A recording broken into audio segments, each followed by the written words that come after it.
Allez, on va tous remercier Luka Modric qui nous aura régalé sur ce match, qui nous a sorti un gros banger à la 40e minute pour nous libérer de ce match. Même s'il était simple, on avait un Giron très faible. Comparé à l'année passée, pour ceux qui ont vu, ça n'a rien à voir. Ils ont joué derrière tout le long, on n'a rien vu offensivement. Il y a eu une action avec une frappe de Van de Beek, mais sinon, hormis ça, derrière, juste après, on a eu un contre, mal joué de Vinicius. Mais sinon, on a fait la différence, et heureusement, parce que sans ce but de Modric, franchement, le match, je la voyais très très bizarre. Un vieux nul ou une victoire à l'arrache à la fin. Heureusement, Modric a mis un super beau but. Allez le voir, ceux qui ne l'ont pas vu. Du coup, victoire du Real 2-0 contre Girona.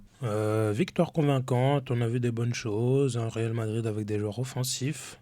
Une sorte de 4-4-2 avec Rodrigo, en tout cas en première mi-temps, sur le côté gauche. Vinicius, buteur à gauche. Kylian Mbappé à droite. Et Brahim Diaz. Ailier droit, donc c'était un 4-4-2 bizarre, mais comme d'habitude, on sait, hein, ils peuvent changer de place, interchanger de position, comme d'habitude. Un milieu avec Tchouaméni et Modric, et derrière, on avait Vasquez, à la balle au retour d'Alaba, titulaire, Asensio, Ferland Mendy et Thibaut Courtois dans les cages. Donc heureusement qu'on a gagné parce que franchement, au début de match, on a eu beaucoup d'occasions, notamment Vinicius. Il a eu 2-3 situations, il pouvait donner soit à Mbappé ou à Brahim Diaz, soit y aller seul mais être décisif, je sais pas comment dire, tranchant. Donc voilà. Heureusement que Giron n'a pas été en forme parce qu'on aurait pu s'en mordre les dents, hein. Les situations qu'on a eues, que Vinicius a mal joué, et il faut le dire, hein, même si c'est mon chouchou, c'est Vinicius, hein, pour les supporters du Real, on le sait tous. Il est intouchable, c'est notre gars. Mais des fois, tu sens que quand même, il veut pas trop donner le ballon. En fait, je crois qu'il n'avait pas marqué depuis 3 mois.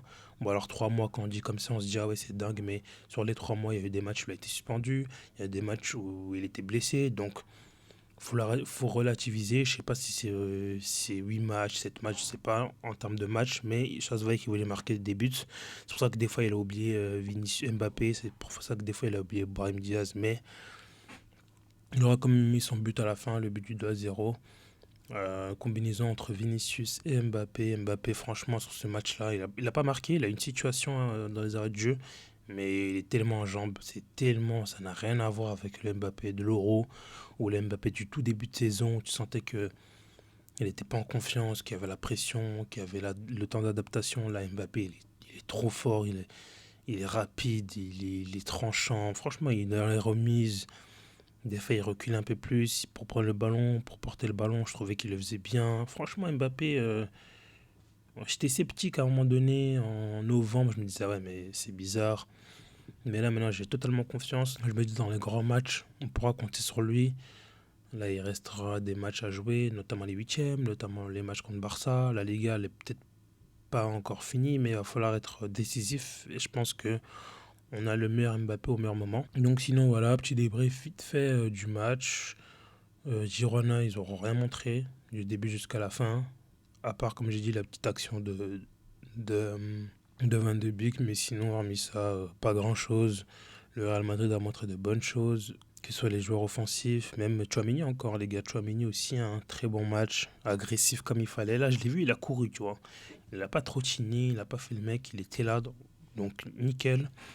Modric, comme d'habitude, la clarté de jeu, il voit tout tranquille. Au niveau des attaquants, comme j'ai dit, Rodrigo, on l'a senti moins en lien avec les autres joueurs, je l'ai moins perçu. Brahim Diaz, pareil aussi, je les ai un peu moins vus. Vinicius, on l'a plus vu, mais il a eu les mauvais choix. Et Mbappé, je trouve qu'il a peut-être pas marqué, il a fait une passe décisive pour Vinicius, mais je trouvais que dans le jeu, c'était le mec le plus cohérent des quatre.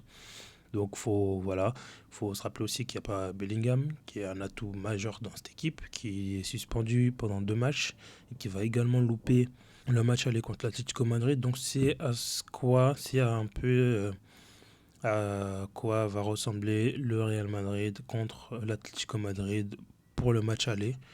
À savoir, faudra voir après si Modric va jouer, si c'est Ceballos, je pense qu'il jouera, mais est-ce qu'il mettra Brahim Diaz pour remplacer Bellingham, ou est-ce qu'il mettra un autre milieu de terrain et on va jouer en 4-3-3 avec 3 milieux de terrain de métier et 3 joueurs offensifs, à savoir Vinicius, Mbappé et Rodrigo. Faudra voir. Sinon, voilà, petit débrief tranquille. Victoire du Real Madrid 2-0. On a vu des bonnes choses. Le Barça a gagné déjà hier. On est toujours à un point d'écart. Faudra faire le taf. Faudra suivre la cadence et attendre un faux pas du FC Barcelone.